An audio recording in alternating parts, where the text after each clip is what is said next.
Shorts revision series के एक और नए वीडियो में आप सभी का बहुत बहुत स्वागत है।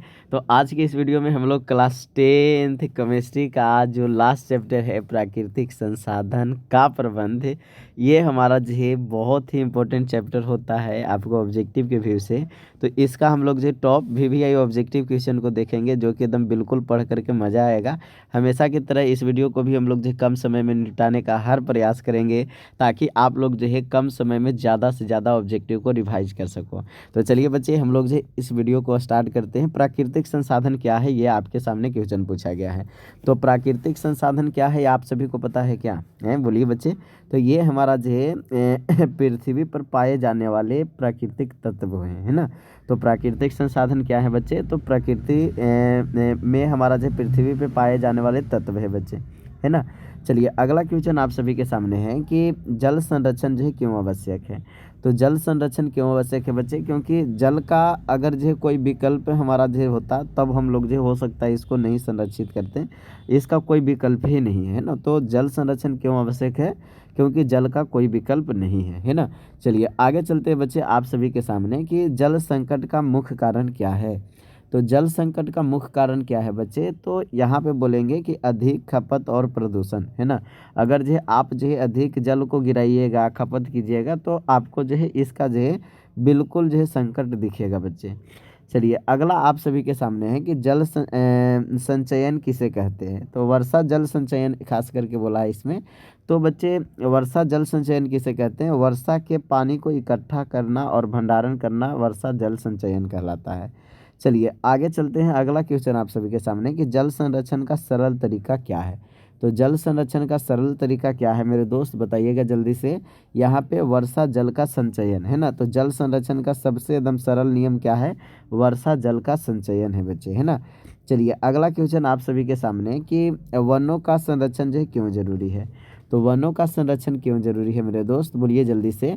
तो वनों का जो संरक्षण है ये ऑक्सीजन को बढ़ाने के लिए ज़रूरी है ना। नहीं तो बच्चे अगर जो ऑक्सीजन नहीं बढ़ाएंगे तो हमारा जो हम लोग को दिक्कत हो जाएगा। तो ऑक्सीजन बढ़ाने और जैव विविधता के लिए भी ज़रूरी है बच्चे।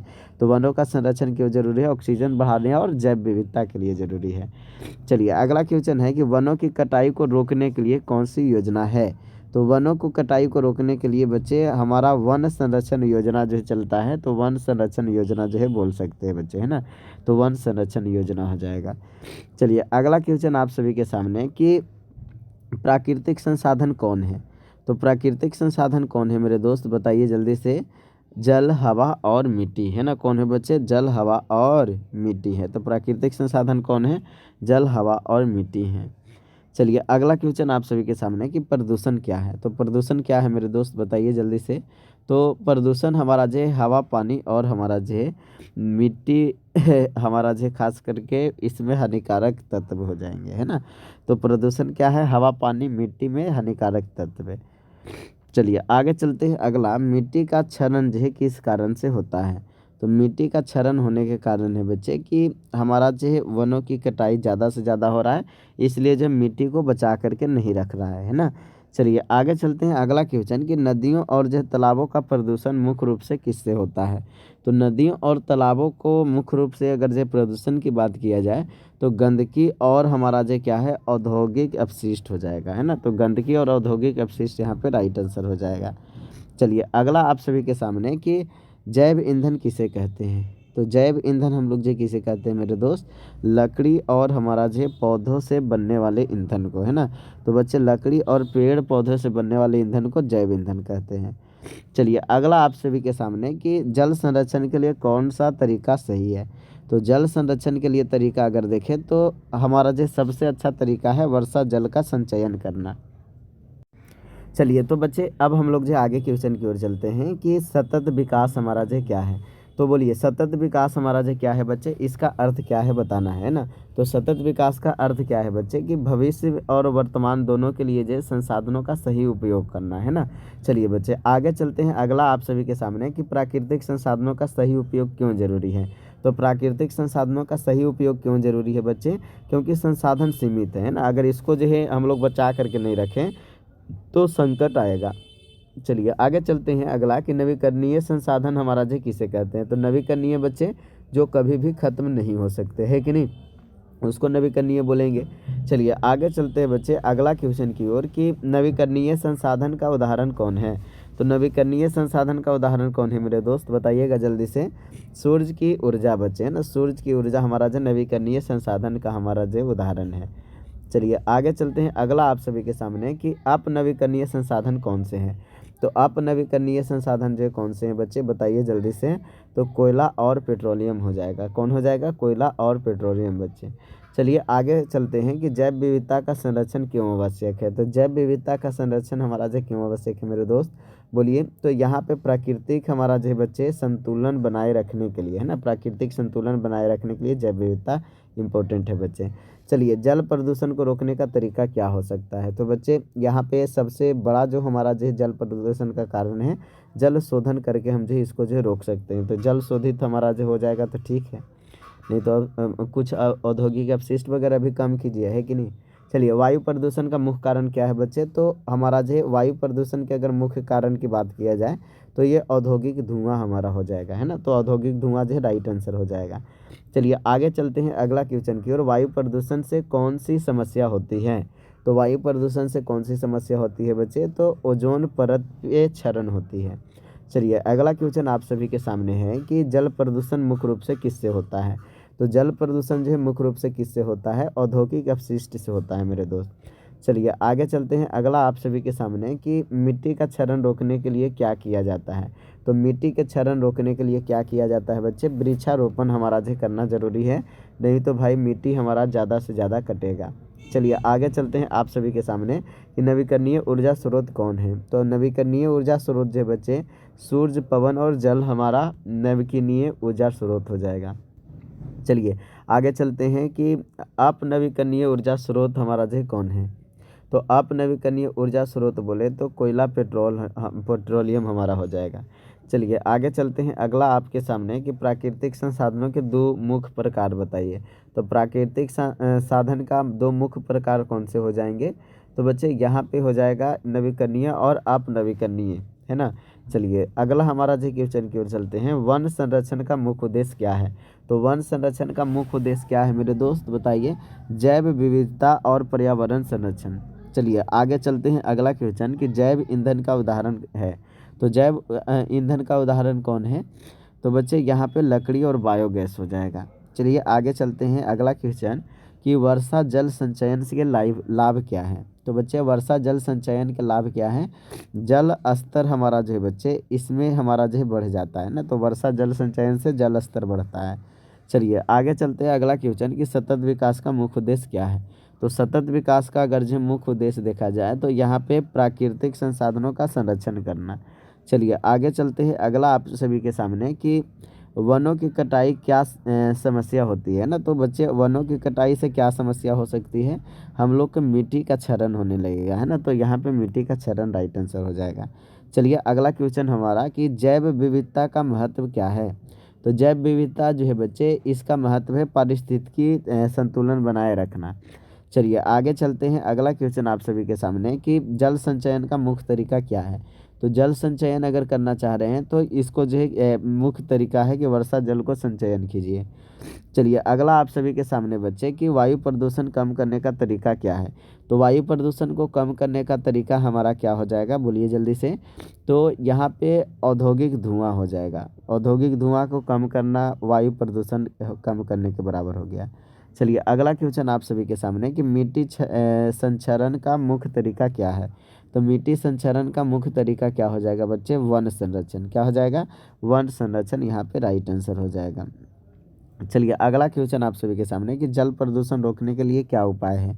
तो जल संरक्षण रोकने के लिए क्या उपाय है बच्चे कि जल को या तो शोधित कीजिए या तो कम कचरा उचड़ा फैलाइए जल के अंदर। चलिए अगला आपके सामने है कि वायु प्रदूषण से कौन सी समस्या होती है। तो वायु प्रदूषण से बच्चे हम लोग के श्वसन रोग हो सकते हैं, तो यहाँ पे ध्यान में रखिएगा। चलिए आगे चलते हैं अगला क्वेश्चन कि अपनवीकरणीय संसाधन क्या हो जाएगा। तो अपनवीकरणीय संसाधन कौन हो सकते हैं बच्चे, जो एक्चुअल में सीमित होगा, है कि नहीं। तो सीमित और समाप्त होने वाला अपनवीकरणीय संसाधन कहलाएगा। चलिए अगला क्वेश्चन आप सभी के सामने कि नवीकरणीय संसाधन क्या है। तो नवीकरणीय संसाधन क्या है मेरे दोस्त, बताइए जल्दी से। नवीकरणीय संसाधन क्या है, हाँ, बहुत अच्छा बच्चे, है ना। नवीकरणीय संसाधन सूर्य, जल और हमारा जो है हवा हो जाएगा, है ना। कौन हो जाएगा? सूर्य, जल और हवा हो जाएगा। चलिए आगे चलते हैं। अगला क्वेश्चन आप सभी के सामने कि जैव ईंधन कैसे प्राप्त होता है। तो जैव ईंधन कैसे प्राप्त होता है बताइए तो जैव ईंधन जो प्राप्त होता है मेरे दोस्त, वो प्राप्त होता है पौधे और हमारा जो अवशिष्ट से, है ना। जैव ईंधन किससे प्राप्त होता है? पौधे और अवशिष्ट से मेरे दोस्त।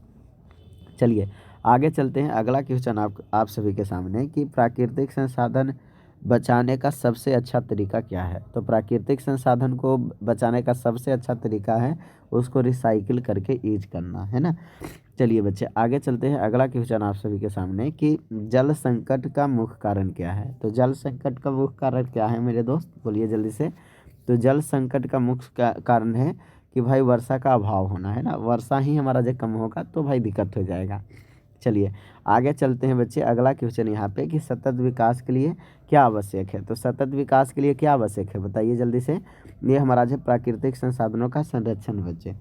चलिए आगे चलते हैं। अगला आप सभी के सामने कि प्राकृतिक संसाधनों का प्रबंध में जल संरक्षण से क्या लाभ होता है।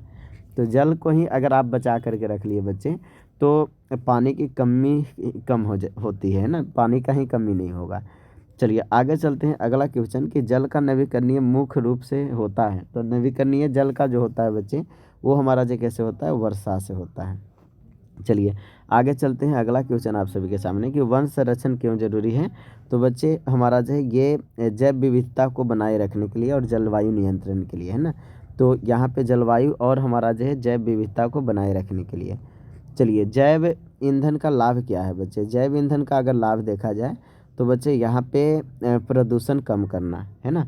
चलिए आगे चलते हैं। अगला आप सभी के सामने कि मिट्टी का क्षरण रोकने का उपाय क्या है। तो वृक्षारोपण करना हो जाएगा यहाँ पे राइट आंसर। चलिए अगला बच्चे आपके सामने कि जल प्रदूषण के मुख्य स्रोत हमारा जो क्या है। तो जल प्रदूषण के मुख्य स्रोत बच्चे अगर जो बोला जाए तो औद्योगिक अपशिष्ट के कारण जो जल प्रदूषित हो रहा है ना। तो औद्योगिक अपशिष्ट हमारा जो राइट आंसर हो जाएगा। बोलिए बच्चे आप लोग जो सपोर्ट करते हैं हमें, अगर सपोर्ट कीजिएगा बच्चे तो हमेशा हमारा जो इसी तरह से बेहतर कंटेंट आपके लिए रहेगा। कमेंट्स करके अभी बताइए तो जल्दी से कि आपको यहाँ तक वीडियो कैसा लगा, है ना। चलिए बच्चे अभी और आपके चलते आप जो इतना सपोर्ट करते हैं इसलिए और भी आगे बढ़ेंगे। अगर आप लोग हमारे व्हाट्सअप फ्री ग्रुप से नहीं जुड़े हैं तो 6203216005 इस नंबर पे व्हाट्सअप मैसेज कीजिए और कहिए कि सर हमको भी व्हाट्सएप ग्रुप में जोड़ दीजिए, तो जोड़ देंगे आपको। चलिए आगे चलते हैं बच्चे। जल संकट का समाधान बताना है आपको, है ना। तो जल संकट का समाधान बच्चे सिर्फ और सिर्फ हो सकता है वर्षा जल का संचयन, है ना। आप जो वर्षा जल को ही बचा करके नहीं रखिएगा तो जल संकट तो आना ही आना है। तो जल संकट का अगर समाधान निकालना चाह रहे हैं तो जब भी वर्षा हो तो उसको बचा करके रखिए, संचय करके रखिए, जमा करके, है ना। वायु प्रदूषण कम करने का उपाय क्या हो सकता है।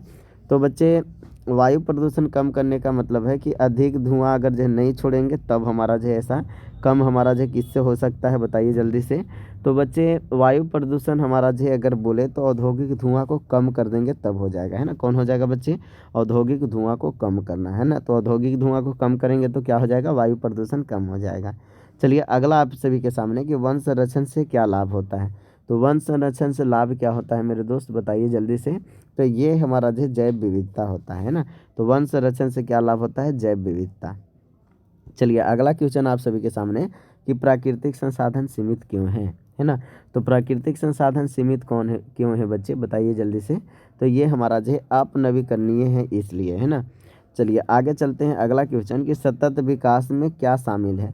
तो सतत विकास में क्या शामिल है मेरे मित्रों, जल्दी जल्दी से बताइए।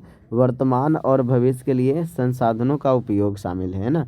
चलिए आगे चलते हैं। अगला क्वेश्चन आप सभी के सामने कि प्राकृतिक संसाधन एवं प्रबंधन में वर्षा जल का संचयन में पानी कहाँ इकट्ठा किया जाता है। तो बच्चे पानी हमारा जो कहाँ किया जाता है बताइए जल्दी से।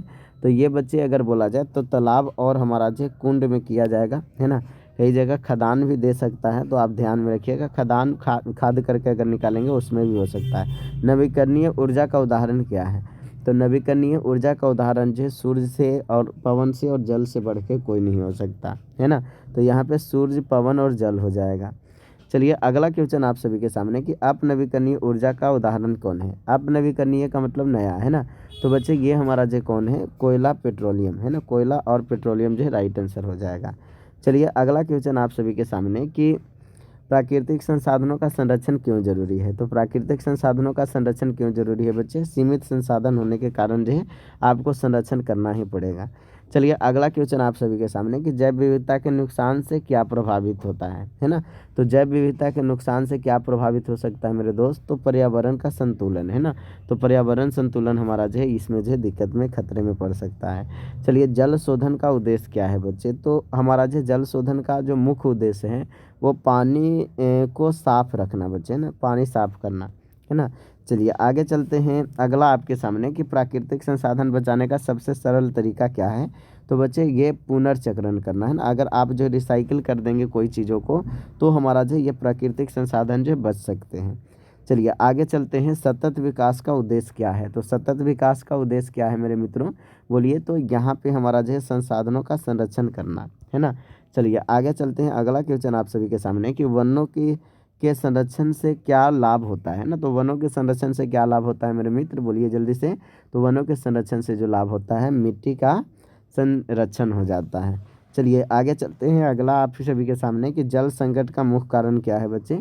तो जल संकट तभी आएगा जब आप अत्यधिक खपत और प्रदूषित करेंगे जल को। चलिए अगला क्वेश्चन आपके सामने कि नवीकरणीय संसाधन क्या है। तो बच्चे सूरज, हवा और जल जो है कई बार हम लोग जो इसको कर चुके हैं। चलिए अपनवीकरणीय संसाधन क्या है बच्चे, तो अपनवीकरणीय जो हमारा जो खत्म हो जाए तो कोयला, पेट्रोलियम हो जाएगा यहाँ पे, राइट आंसर।